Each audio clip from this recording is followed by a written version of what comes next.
Hey folks, we are just going live just to check if there's any screens there or anything like that. We're not ready to start yet. We expect to start in about 5 minutes, so please bear with us. Cool. A few people waiting to watch.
Okay, hello. Hopefully you can hear us online. It'd be good if you choose chat.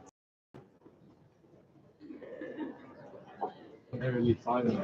Not ready. All right. Hello. Happy Wednesday. We're here for our fortnightly or monthly showcase of Digital Land Unit and the about how we're live streaming and talking about our work in the open. But we think that it's a really important thing to be doing. Particularly important because show and tells are an important part of Agile governance. They replace our board meetings and they help us talk about our progress and keep key stakeholders updated with our work and our thinking, and where the whole point is to try and reduce surprises, right? So that's what we're doing. Just a few health and safety things, not health and safety. Yeah, housekeeping things. There's the words. If you can't hear, please move closer. There's loads of people today. This is a top turnout. So please come closer if you can't hear. If you ask a question, please do so nice and clearly. And also I'm going to ask speakers to repeat any questions that are asked, just so that people on the Hangout can hear what was asked. We can't guarantee that it will travel across the room. When you're presenting, remember to talk slowly, be a bit of a newsreader, take your time and don't rush through it. What you're saying is both interesting and important. And yeah, let's go from there. I'll tell you about what's coming up. So it's split into 3 parts today. So first, Rebecca's going to introduce Digital Land Services and then hand over to Paul Downey. And then we're going to talk with my society as well, who are going to talk about their work. And then we'll hand over to the local digital collaboration unit. We'll talk about our user research, what our collaboration leads have been doing in terms of tracking the funded projects that we have. Our economist is going to talk about measuring benefits, and we're going to finish talking about service design and our local digital skills offer. Then at the end of that, we're going to make time for questions for everyone. So we're going to bring everyone who spoke up to the front, and then if you have questions that you want to ask, then you can kind of ask the panel rather than individuals, which I hope will be a bit of a nice. I'll hand you over to Rebecca.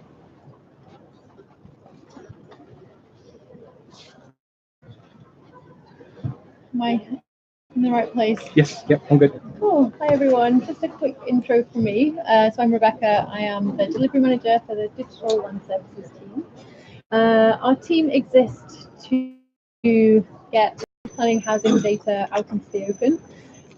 We are working with three user groups. So that's three different types of people we're trying to help. So that's policy people in this building have better outcomes with data. What we call data modelers and maintainers, so maybe people in local authorities, or other people out there who are creating and maintaining data, and also what we broadly term prop tech. So kind of we can put data out there, people can build services on that data. So there's an emerging prop tech market in that space. And yeah, maybe we'll go back to questions at the end, but I'll hand over to Paul, who heads up our team, to talk more about the work that we're doing at the moment. Is there a camera? Yeah, there is. Yeah. Hello, I'm Paul. So I'm going to talk about some work with the team around something called local plans.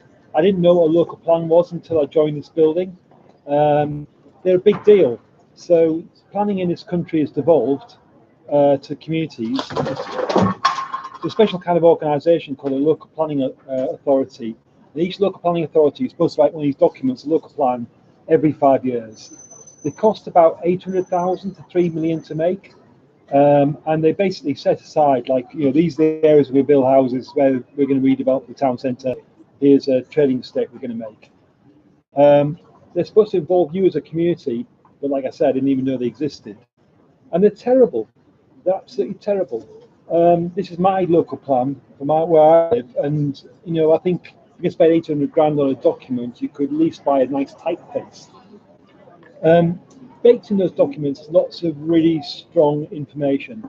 The process for making a local plan is the local authority lots of consultation, creates lots of evidence and data, and until very recently would print it out, put it in a van and send it to Bristol to be checked over by the planning inspectorate.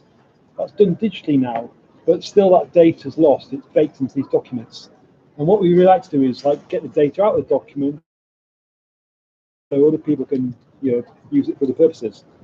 We split our project into two sort of tracks. The first one is to get some immediate needs, to learn quickly, like how do we get some data out of these things.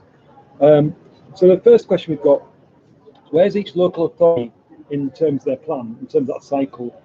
And the second one is how many houses they're planning to make, because the plan is supposed to say that quite clearly. So we sketched out a data model, a thing called the planning inspectorate, the people in Britain. They could record their decisions when plans are adopted, and then each local authority, shows the next plan and where on the consultation. Could we get that data and show a timetable of plans and some numbers? And so we made a tool. I don't know if I can play it yet. So this is a little sort of demo. First of all, you find the local plan, not always easy. And you find in the plan some housing numbers, and then we take the numbers out of the PDF, out of this cake, and then we put it into a little box. And then quite importantly, we take a screenshot so we can actually show where we got those numbers from. So we're trying to show the provenance of where we found data, and then squirrel it away in a database, and then we try and do something with it. It's sort of, we've been working with a policy team. Max is here from the policy team. This is really good fun actually. So we're pairing up like a policy person with a digital person, and trying to find these numbers. And the number of amazing conversations we're having as a result is just where the learning is. The value is not so much the software, it's like learning how to get these numbers out, how to make this system better. This is very typical of an emerging plan. It's on a consultation website. We couldn't find any numbers in that one. Or when you do find numbers, it's buried in jargon and legal text and written in a way that's not meant to be read by a person, or in a table that nobody can understand. And so we've looked at about 100 plans so far of the 380 we think they should be, and start to look at some dates, and can we tell some stories even from the most basic information? We think there's a story in here, which is that when we changed the planning policy, it's like a stampeding herd of planning authorities quickly getting their plan in order so they don't have to be affected by the new policy. So there's quite a few stories we told, even with the most basic information.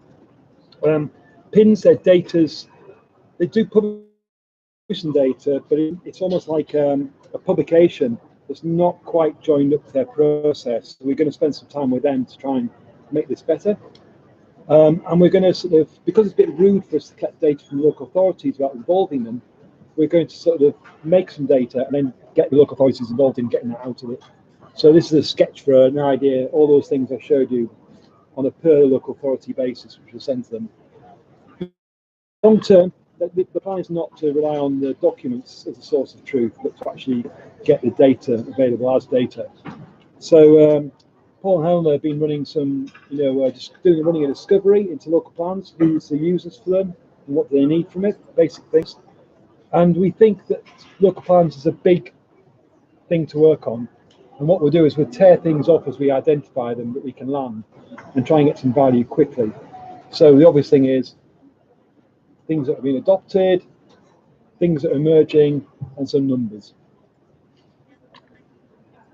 And the next thing we'd like to work on is the thing everyone wants, which is geospatial data. I won't embarrass the local authority that publishes this in their local plan, but this is where you can't open a fast food centre.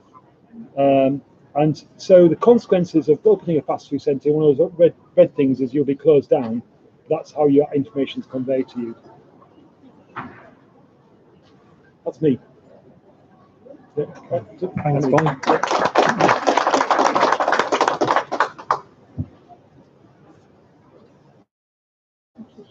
Yeah, so it was just being Eric as owner.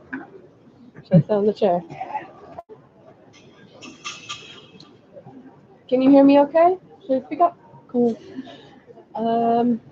So I'm here to present again for the Central Register of Planning, aka Planning Permissions, out of Discovery into Alpha.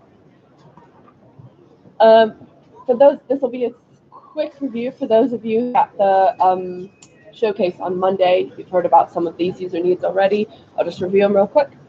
In Discovery, we did a lot of user research and across the prop tech sector, also with local authorities and with data reusers. And the top user needs that we came out with that were shared across these are listed on this slide. A lot of them have to do with identifying shared pieces of data that link either update about a particular planning permission or link it to another set of documents. So there you go. And these different users will use these pieces of information in different ways, whether they're commercial or a public sector body. So one of the challenges of these is that when we're working with our different users, they have legacy systems, they have different data standards, and they have overall a need to access data with a minimum amount, also often a minimum of digital capability or capacity within their organization when we're talking about local authorities, because they just already have too much to do. It's already and they don't need another thing added on top. So as Paul Downing has said so many times in our project, we're trying to work with the grain here, so we want to add as little extra work as possible. So how to do that?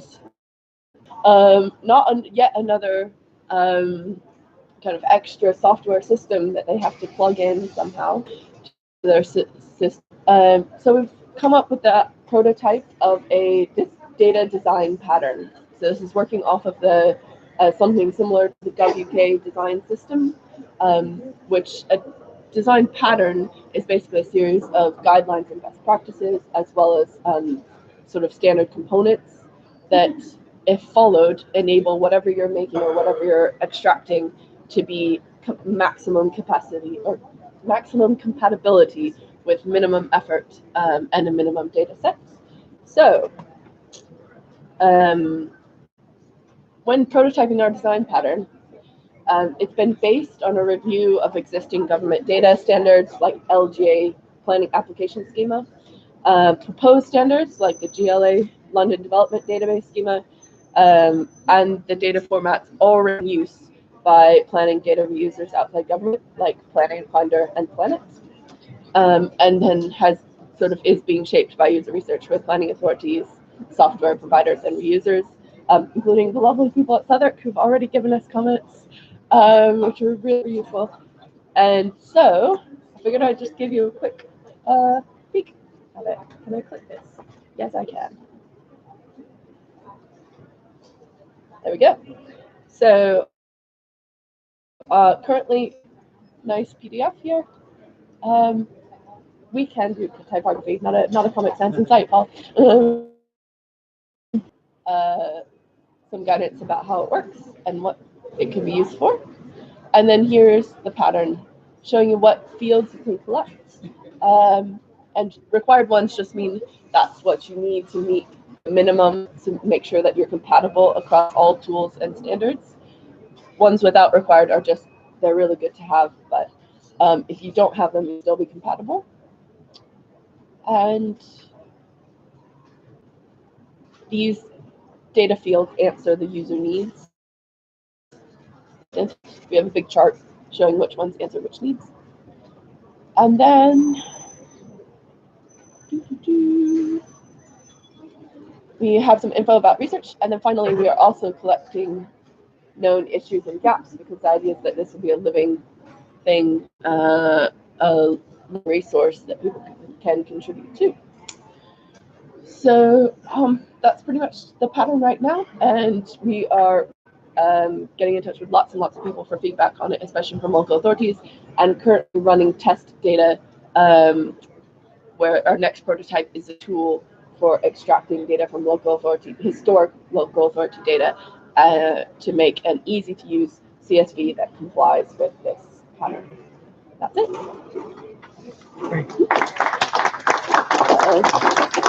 Oh no.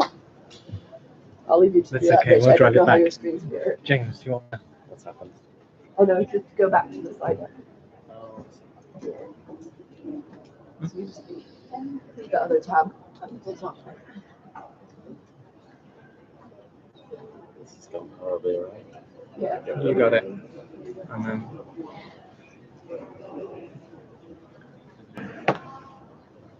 And I've done it without the I need to present the video. Sorry. Just talk amongst yourselves. There we go. Okay, I'm a bit of a fraud standing up here because I don't have any slides, but I'm James from the local digital collaboration unit. You might have seen me in other productions of our team. I'm just going to introduce who's talking today. So first, I'm going to introduce Lynn Field, who is our user manager. She's going to give an update from our team. Thanks.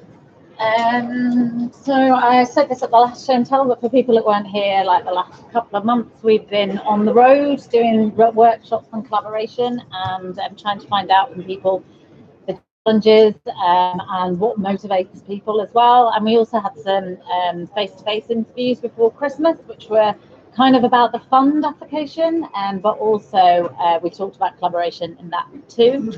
So this last sprint, me, Ben and Becky, who make up the design team, have been huddled away, like going through reams of data and trying to figure out where to go next. So we've been sort of looking to agree some of the things that we know, question the things that we don't, and also find our gaps in knowledge.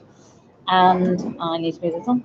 And we also talked about the sort of longer term vision of our work, which is that sort of by 2030, we want this kind of fix the plumbing tipping point where collaboration happens by default. And then we also talked about the current interventions that we're doing that might sort of help this, so the digital declaration, the GDS Academy training, and so on.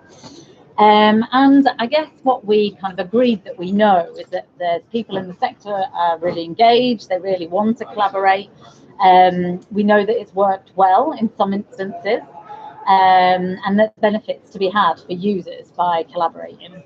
But we also know that it's challenging internally for councils to collaborate externally.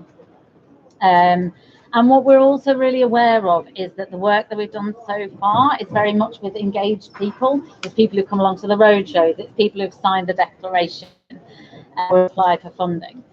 But what we also know, as I said, is that they've got this internal challenge with collaboration. And we know that there's potential users in the councils who are part of this project, of a digital project, who we haven't spoken to them yet. They might not even know that we exist. And so this is kind of our intent for the next round of research, is to talk to service managers and heads of services about projects from their perspective. So trying to map this journey, sorry, I should move this along, this is our goal. So to understand the journey of how digital projects happen, basically, from the very beginning, from when it's first an idea through to its implementation.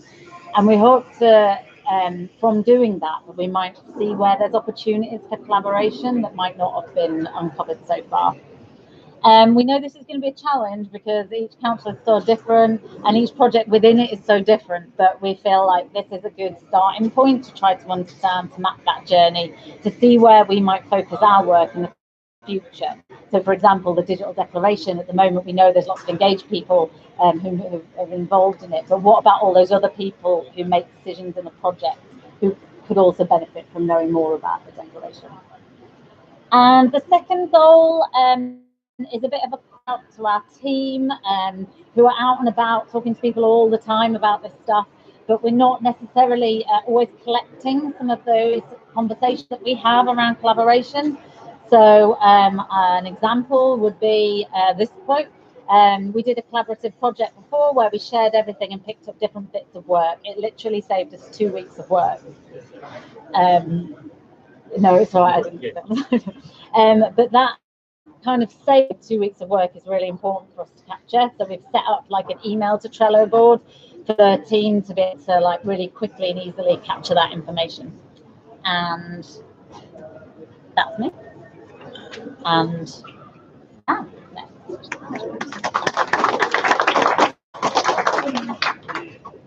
Hello, this is a bit where I try and remember what I actually put on the slide. There's also some really dodgy pictures, so don't judge me because they're nowhere near as good as Paul's. So I just wanted to talk a little bit about funding tracking our funded projects. So as part of the collaboration unit, we have a fund and we've funded 16 projects so far. Our team, which is made up of me, Egla and Adam, and also Matt, who's in digital land, we are working with those teams directly and providing support to them and to them to see what they're up to. So we're kind of acting, we're kind of bird watching a little bit. We're seeing what they're doing and we're documenting it and we're keeping information about what's going on. So the reason for talking about it is because we just published a blog. So I wanted to take you on the journey of the blog. This is a really dodgy drawing that I drew at 6 o'clock in the morning one Saturday because I had some thoughts in my head that I wanted to try and get out about how we would structure the blog. I called it the seesaw of success. It's not the seesaw of success, and we're not responsible for the success of the projects, even though we want them all to be really, really good people. But what I was thinking about at the time was how the stuff that goes with collaboration, the stuff that goes in agile working and working in the open leads to something new at the end, and what that looks like. Actually, in reality, it's not a seesaw. It's more like you do these things, you're more likely to get these things. So it's more of a process than a seesaw. So we had a meeting internally and we took those ideas and basically turned them into these 3 Easter eggy type blobs. We're talking about how working in that agile and collaborative way gives us some hope that what will be produced in the future is good or valuable. So they're things that come out of working in this way. And then what the ultimate value is. So when we look at value, looking at cost savings for a local authority, what that looks like, or cost savings for a community of local authorities, or wider savings on a sort of national level, what happens when we scale these things up does that value look like? Rashi's going to talk to you in a little while about some of the work he's doing about our benefits cases. This is a really extremely dodgy iPad picture that I drew that took that one step further. So these are all those elements: working in open collaboration, agility, scalability, feasibility. By doing all of that stuff, we get these byproducts and we get these value at the end of it. And that value I've split up in two, because there's the financial value, but then there's also a societal value to what we're doing. So by enabling local authorities to work in a certain way, is there a wider thing they're sort of enabling? So does that help with health and social care? Does it help with other aspects that are going on? So we turn that into blog. The blog is here.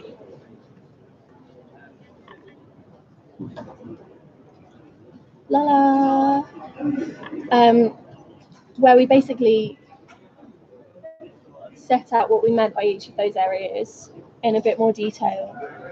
And we've also talked in here about some of the work that our funded projects are doing at the moment that meets those areas. So, for example, this is my Manchester project. They're doing a project around children's statutory return. The resource people is used up by cleaning data rather than actually getting insights out of their data. Every year they have to make a submission, a statutory return to DFE that basically gives information about children in care or children who've had interventions. And every year is basically a year-long process to clean that data to make that submission to DFE. One of the things they've done is they're working with their partners, and they basically have mapped their error types, and they've realized that actually there's a really small amount that they have. These are all the errors, but only 14 of all of the errors are similar to all of their organisations. So this isn't a kind of technical solution. They're not in that area. As a byproduct of what they've learned, they've got all these errors mapped out. They understand them, and just by solving them for each other, they would knock off like a big chunk of some of the errors that they're seeing, which is really. I'll go to that link in a minute, but also another interesting byproduct is from our project team from WODA, that's the Worcester Office for Data Analytics. They have made the first request of its kind under the Digital Economy Act to the General Register's Office to make use of birth, death or marriage data to help with their service delivery. So even though, again, that's not a technical solution, it's not a product at the end of it, by that being the first of its kind, they're able to document that process, and it will have really, really big value for other local authorities who are thinking about making that sort of request. They'll understand what they need to do. And then finally, this is an app that Adam's project at Ealing Council have made. So they are looking at special educational needs and an educational healthcare plan for children who have special needs. And what they realised is that they didn't have all of the data in one place, although it was published out. So they basically created this dashboard, which is really simple, but it brings all of that data together. And they've made it publicly available so any local authority can see it. And again, that's not the final end point that they're hoping to get to, but it's a byproduct of the work that they've done so far.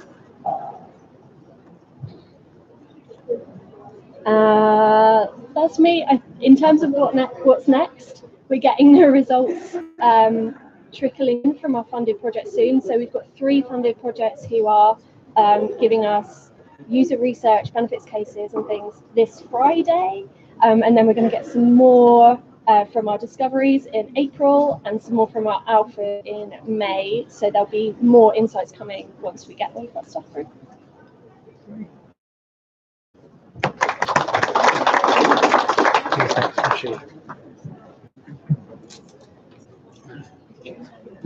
Okay. Is that working? Right, it's down, isn't it? So hello everyone. I think last time I spoke to you all was at least 2 weeks ago, if not more. What I wanted to do is quickly recap what this is about in terms of measuring impact, and then where we are in that process and some of the initial results. And this is still very much work in progress, as we'll see, but it's already kind of thought-provoking. So To begin with, the easiest thing to do, of course, is to look at all the projects, to see what they were saying they were going to do, to look at the project benefits that were claimed. These benefits were largely around productivity gains, so things like time saved by process automation and cheaper licensing fees, that kind of thing. And if you just simply do the obvious thing and add up those cases, firstly, you can't do that for all of them, but you can do that for 12 out of 16. You get to something quite big, actually. So that's 10 million in gross annual benefits per year. So if you think about that adding up over time, that's actually a really significant amount of money. And that's just for the councils that are in the projects. That's not talking about the national picture. That, of course, is an oversimplification. So we need to consider a lot more factors than that, right? So we need to consider on the national scale, which will bring that figure up. But then we need to think about costs. And we need to think about costs is a really important aspect of this, because it's about benefits, but it's also about net benefits. So what do we need to take out in terms of resource to actualize those benefits? Then we need to consider that actually a lot of these projects are going to fail halfway through. And that's part of the benefit of doing it in an agile way, that we can stop them from failing further along, and we can save something from that too. And then the last one is probably the most difficult one, which is around, would this happen anyway? And if it's going to happen anyway, a lot of these benefits would happen anyway. And so you need to take that into account as well. So these are a bunch of factors that we need to consider in a more complicated model. So we're building that model, and this is part of the model structure that's capturing those benefits. So we're bringing in probability of failure here. We're bringing in the cost side of things, as well as the kind of raw benefit side here. And we're weighting all this, and then we're going to have a counterfactual, which is the do nothing scenario, to compare it to. That's not really, it's not really necessary to get into the detail of that here, but just to give you a sense of how we're trying to consider all these different factors. That all requires capturing a lot of data from the projects. Luckily, we have 16 projects that are resourced up to start to provide some of that data, albeit very rough, because a lot of them are in discovery phases. A lot of them can only provide guesstimates. So far, we've got partial data from 7 out of 16. And considering that we haven't even got to completion on these projects, they haven't even submitted their business cases yet, that's actually really good. And I'm very grateful to those projects for giving it a shot and taking a punt, so that we can at least start to calibrate how we're thinking about the benefits cases. And the picture that's emerging from that, I think, is quite fascinating to me. So this is a very incomplete picture based on incomplete data, and we're still learning from this. But what we're starting to see is, if you consider this is the scenario that we're in, and this is the scenario that I've aggressively assumed we would have been in without this program, we're seeing that this project or this program is shifting the entire profile to the left, so that we're seeing benefits growing earlier and the size of the investment shrinking relative to this counterfactual. And that's in line with the theory that all of the work we're doing to make digital transformation happen faster and make it more efficient by stopping reuse. Sorry, by promoting reuse and avoiding these really, really big investment costs that would have had to have taken place otherwise. So this is just a provisional kind of snapshot what might happen. Very early incomplete data we've got so far. Now, what's coming next is even bigger, and that's I just want to give you a kind of sense of the bigger picture that we're trying to get towards with all of this analysis. So it's no surprise we've got spending review coming up. The data and the analysis we're doing as part of this is going to feed into that picture and give us insights. It's going to give us insights into this first question of what are the benefits that we're trying to get from fixing the plumbing across the sector. It's going to give us some indications of these other questions, but unfortunately there's a lot of research that we need to do on these other questions as well, outside of this measurement process. So the second question here is something that we haven't really tackled directly as part of the Local Digital Fund program so far, but it's nevertheless something that we need to have an opinion on, which is, we've been talking a lot about how we redesign services, how we get more process automation, that kind of thing, and how do we make things more user-centric. but are we forgetting about the kind of nuts and bolts, literally server hardware side of things on the, right on the ground floor, literally on the ground floor in a lot of these council buildings in some cases? Do we need to be considering that as well as part of the spending review? And then do we need to think about then, if that's kind of going backwards, how are we going forwards in terms of new technologies that all of this redesign might lead to?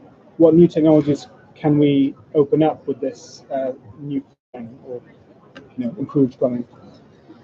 So that's the bigger picture, and that's me.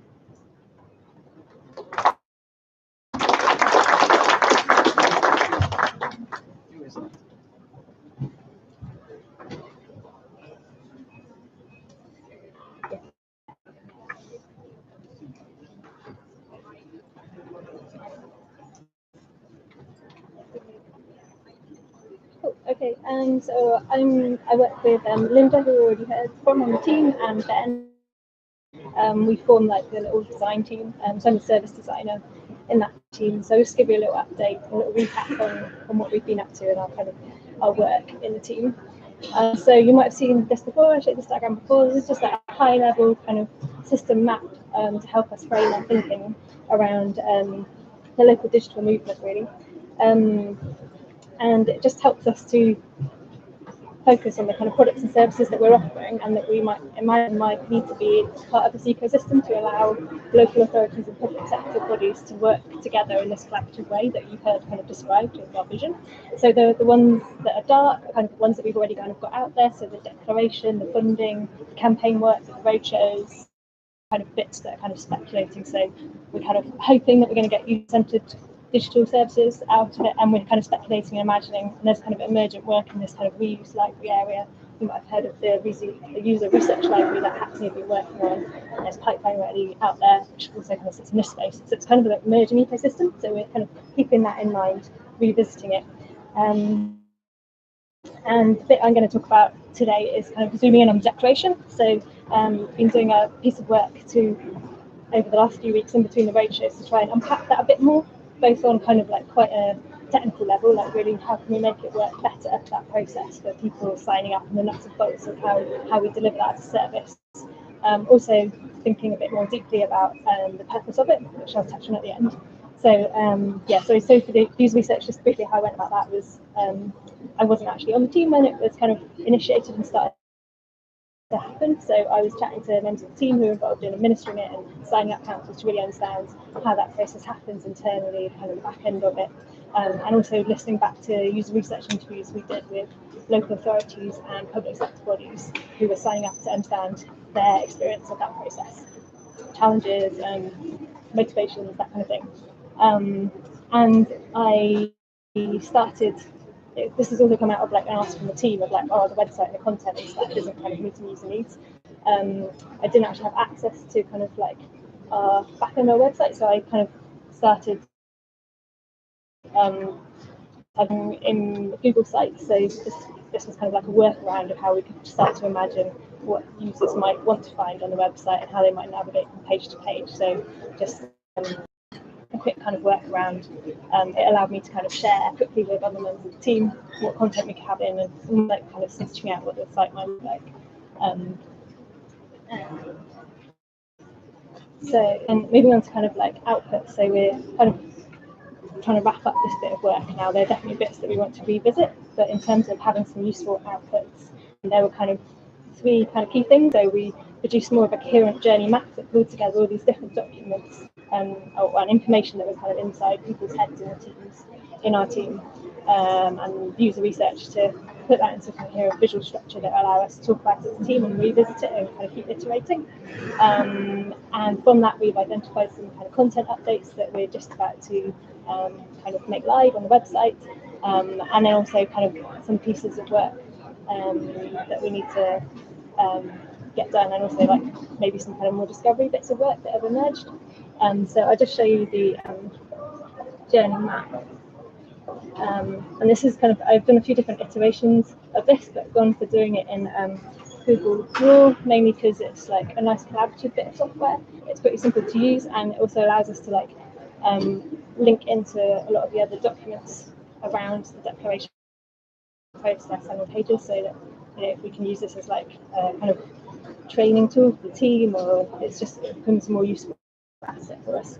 So if I kind of zoom in, if I can do that.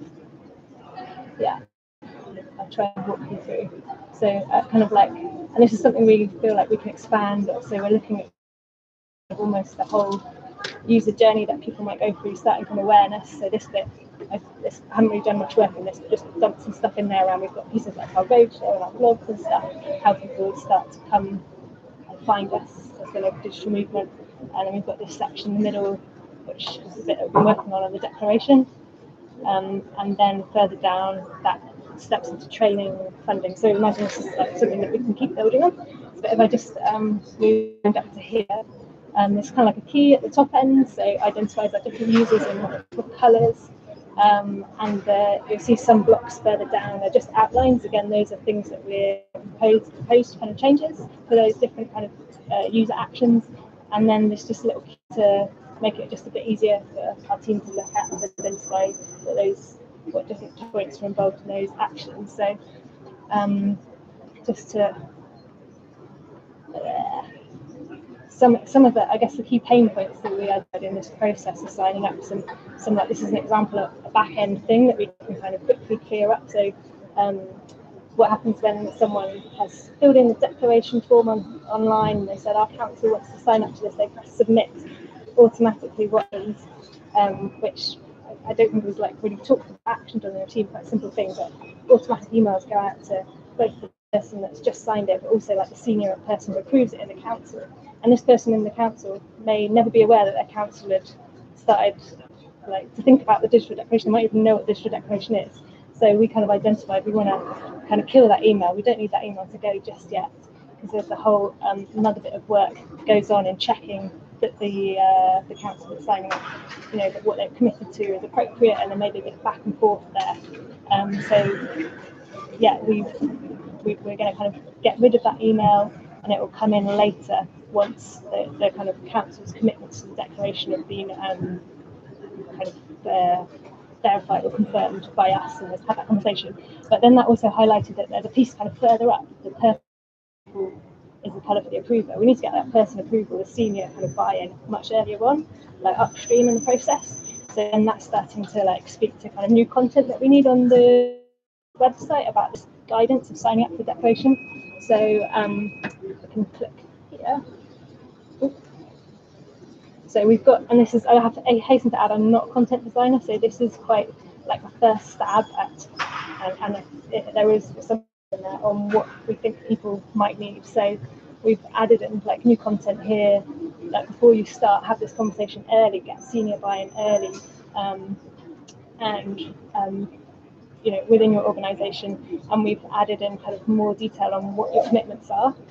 Commitments are essentially not just a checklist that people sign off and be like, yeah, your brownie guide law, I'm going to do this. We're asking people essentially to do a project in line with declaration, so learning through doing, and kind of we feel there's another bit of work maybe as well to like look at the language and how we kind of frame what the signing declaration means. And another page we've added to the website now is this page, which wasn't there before. Originally it was just declaration documents, which is kind of quite a wordy document, which was literally kind of text on the page. So we've added in content that we already had, like this nice video, and just kind of identified or speculated at what kind of key questions that users might have, like what are you signing up to, what do you get back, so highlighting the training offer, and these kind of into too much more detail on that. Or perhaps the other thing that I will mention is these other kind of key things that we haven't, I guess, future steps that we think we can come back to, identifying kind of extra content or bits that we feel like could really improve this process. So once they've actually signed off the declaration, we've got the approval and initiator, and they're like, you've signed the declaration, all good to go. There's like a missed opportunity where we feel we can kind of help councils then communicate this to their organisations and kind of kickstart that culture change, which is essentially what we're asking of them, and also some kind of practical tips, which is we talked about a lot in our team, like a collaboration toolkit, or like almost like a project Kickstarter kit, which might kind of signpost you to different tools that you can use to work in the open, work in teams. So yeah, that's all kind of in there, which hopefully should be a useful resource for our team to revisit. And so yeah, and then the other piece that emerged from this, which I think is kind of really interesting, I'll speed up. So I was kind of looking at the digital declaration, and I was really rewriting it for myself. I was like, what is this? And actually, it was originally kind of like a policy document, really. And actually now we've got this different set of users for it. So is there a piece around, not rewriting the declaration at all, but looking at what else we can lay on top to make it more useful to our users who are delivery people now. And then finally, we've done some really collaborating with the team in GDS, which we serendipitously came across during Service Week when we were there, show and tell online. And they're doing work trying to join up different government departments. Actually, Tom initiated that work with him, looking at end-to-end user journeys. So they're doing a lot of work around collaboration, looking at how that works, how you can build these communities around it, which is kind of exactly what we're doing for local government. So it's great. We're still starting to. We did a joint show and tell with them a couple of weeks ago, and they've got another one coming up, so we're going to keep that conversation going. And yeah, that's me. Thanks for listening.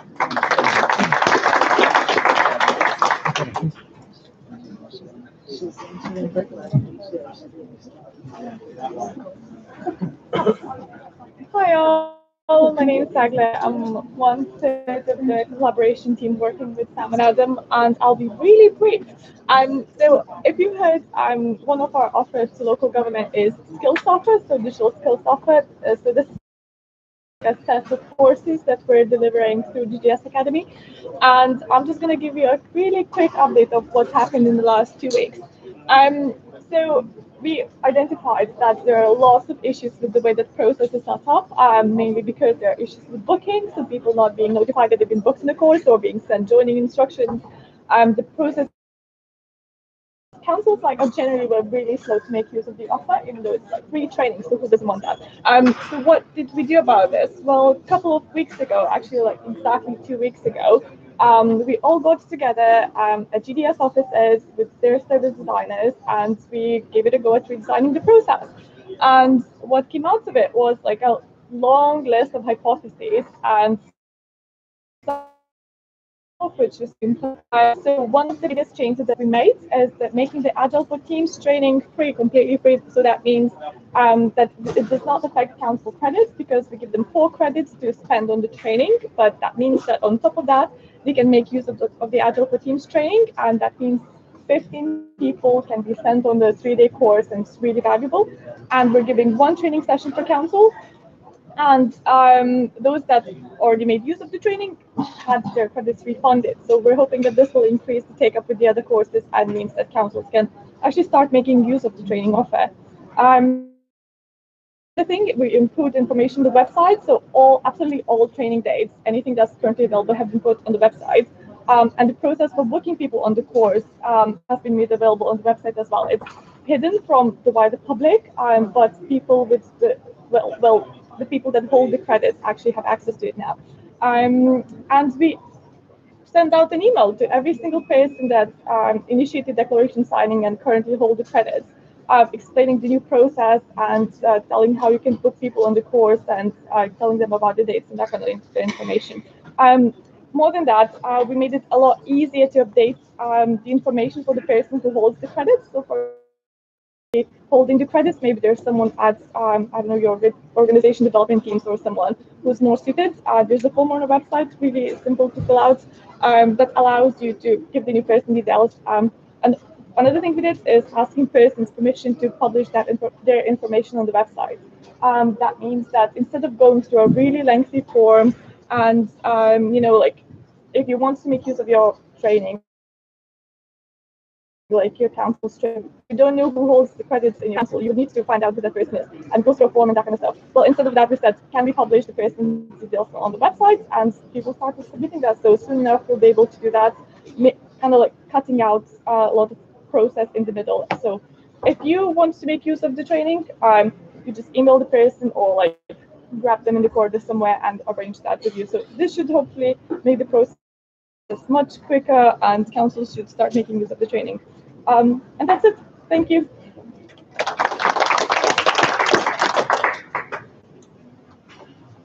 All right, so we're nearly done, but it's time for questions. So if you are a speaker and have come and done a talk, let's see if we can squish you around over here. This chair.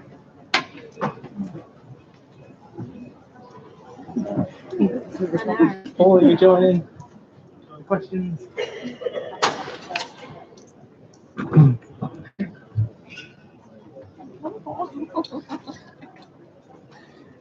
Right, does anyone have any questions? Yeah. About the training, what are the metrics those will measure whether that training program, money spent on training, is successful? Is it just the number of people gone through it? I assume it's not, but what are the metrics? So several things. One of the things is the number of people that have gone through it. I mean, we made an announcement, we made a promise so that 1,000 people should be trained up. But more than that, we're currently measuring the actual impact, like as it happens now, but there's a plan for long-term impact. So returning to the people that have gone on the training, like 2-3 months down the line, and actually see if this had an effect on the role, if this had an effect on how they work, how they deliver projects, how they work with each other, do they collaborate more? If a person, let's say, went on user research training, have they become the user researcher that they were aiming to be?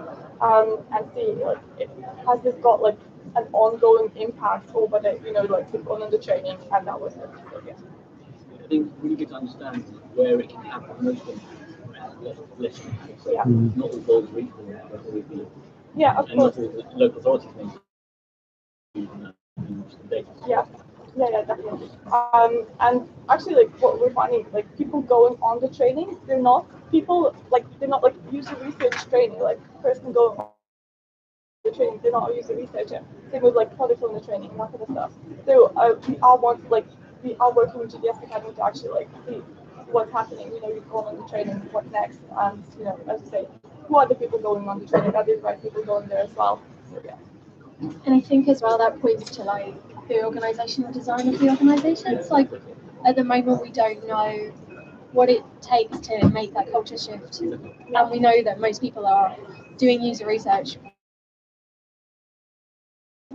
on top of their job as a day job.